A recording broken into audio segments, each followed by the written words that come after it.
भुवनेश्वर मैत्री विहार थाना महावीर नगर बस्ती अभावन घटना माँ आगरे पिलांकु चेंक देला मार प्रेमिक बंद घरे दुई पिलांकु 3 दिन धरी चेंक दिया जाइथिबा अभियोग होईछि।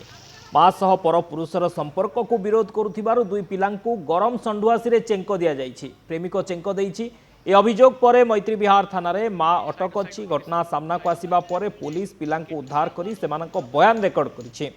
माँ को अटक रखिथिबा बेले प्रेमिक को धरिबा पई चढ़ाऊ जारी रखिछि मैत्री विहार थाना पुलिस।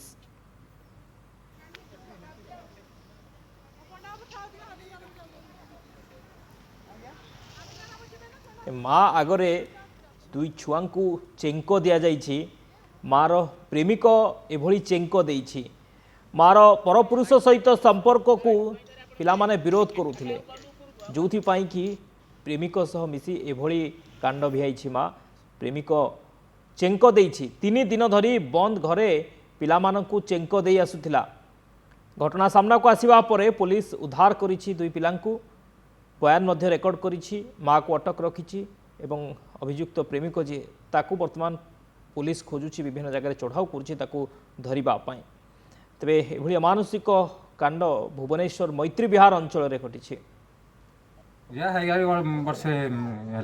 कौन से अंकल किए बकुदरे से ताकू रखिछि कोन आउ आपन पत्नी तांकर असुविधा मुट नथिले मुट बाहर थिले मु कोन देखि किंतु एमाने जे तांको भीतर असुविधा करथिबे ओके हेते हमको टेक देले सारे काली नाइली केते बेले काली गोटे बेसी की मु काम पर थिली अनुगुण थिली ओके गोटे बेसी जाई कल अंकल देछि तको हां आगुर कोन जी पिला मते कहंती मु बाहर तो रहे मते कहंती आ बाड़ेले घर चलिले तू घर रहिबनी तू मधुपुर तू मधुआ। अधिक सूचना पाई भुवनेश्वर रिपोर्टर मानस महापात्र आम सहित फोन लाइन रे जोड़ी होती। मानस गोटे अभावनीय अमानुषिक चित्र सामना को आसुची। मार परपुरुष सहित संपर्क थिला जहाको विरोध करी आसुथिले तांको दुई पिला आउ जहाको विरोध करिबारु परपुरुष जो प्रेमिक रहिछि दुई पिलांको केभली चेंक देइछि तार पूरा चित्र सामना को आसीछि। माँ को अटक रखा जाइछि किंतु से पुरुष बंधु बा जो प्रेमिक वर्तमान फेरार रहिछि। देखो निज स्वार्थ हासिल करने मनीष केते तल स्तर को जाइपारे केते अमानवीय काम करिपारे तार गोटे ज्वलंत उदाहरण वर्तमान देखा मिली मैत्री विहार जो महावीर नगर बस्ती अच्छी। एवं ये महावीर नगर बस्ती रे जो घटना रे गतकाली अटक रखा जाइछि जो महिला जन को पूरा घटनाक्रम को जदि जीवा स्वामी स्त्री और तांकर दुईटी छुआ जो माने कि महावीर नगर बस्ती रे रुहंती एवं बस्ती रे रहउतिबा बेले कोनोसी काम करिवा पई जेहेतु दिन मजुरिया भाबरे स्वामी काम करंती स्वामी अधिकांश समय बाहर को जाती। ठीक यही समय रे आउ जणे युवक जे कि घर को आसंतु घर को आसीबा सहित महिला सहित शारीरिक संपर्क रखती एवं ए सबू कथा को जो माने दी जण छुआ अछंती से आखि सामने देखती बा जदि छुआंकर बयस देखिए जन को 7 वर्ष जन को 9 वर्ष तेणु एभली बयस रे माँ को एभली अवस्था रे देखिबा परे सेमाने प्रत्येक दिन विरोध करती किंतु विरोध करिबा परे सेमानंकु माड़ खाइबा को पड़े गाली खाइबा को पड़े एवं सेमाने जदि बापांक आगे कहती सेमानंकु जीवन नु मारिबा को मध्य धमक दिया जाए। किंतु ए घटना अधिक बढ़ीथिला गतकाली जेतेबेले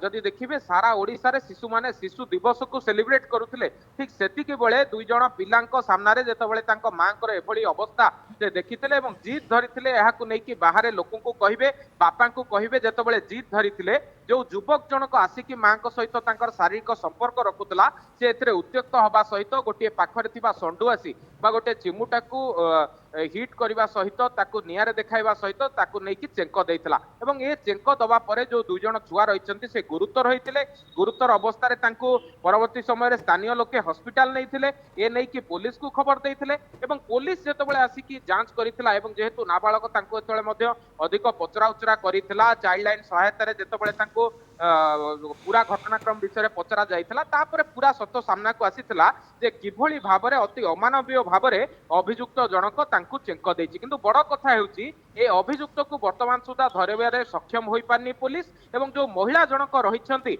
जो पिलार माँ रहिछंती तांकू वर्तमान अटक रखा जाइछि कारण पूरा घटनाक्रम रे तांकर मध्य बहुत किछि रोल रहिछि तांकर आखि सामने रे एभली चेंक दिया जाइछि एवं समान भाबरे जे अभियुक्त रहिछि से जेतिकी दूर भूल करिछि उक्त महिला जनक मध्य सेतिकी दायी रहिछंती तेणु पुलिस तांकू अटक रखिछि आउ किछि समय परे तांकू कोर्ट चालान मध्य करा जाई पारे एवं स्थानीय लोके जो माने रहिछंती तांकर दाबी होउछि जे युवक जनक रहिछि से महावीर नगरु बिलंग करे ତାକୁ ଶୀଘ୍ର ଧରାଯାଉ, ସେ ଯୋଉ ଯୋଉ ଜାଗାରେ ରହିଛି ତାର ଲୋକେସନ ଟ୍ରେସ୍ କରାଯାଉ, ତାକୁ ଧରିବା ପରେ ପୁରା ସତ ପଦାକୁ ଆସିପାରିବ ଯେ ବିଗତ କେତେ ଦିନ ଧରି ସେ ମହିଳାଙ୍କ ସହିତ ଏମିତି ଦୁର୍ବ୍ୟବହାର କରୁଥିଲା, ବିଗତ କେତେ ଦିନ ଧରିକି ସେ ଅନ୍ୟ ମହିଳାଙ୍କ ସହିତ ଶାରୀରିକ ସମ୍ପର୍କ ରଖିଥିଲା, ତାକୁ ନେଇକି ଅଧିକ ଖୋଳତାଡ଼ ହଉ ଏବଂ ଯୋଉ ଶିଶୁ 2 ଜଣ ରହିଛନ୍ତି ତାଙ୍କୁ ଆଟଲିଷ୍ଟ ନ୍ୟାୟ ମିଳୁ। ଧନ୍ୟବାଦ ମାନସ ଆପଣଙ୍କ ସୂଚନା ପାଇଁ। ମାନସ ମହାପାତ୍ର ଅଧିକ ସୂଚନା ଦେଉଥିଲେ।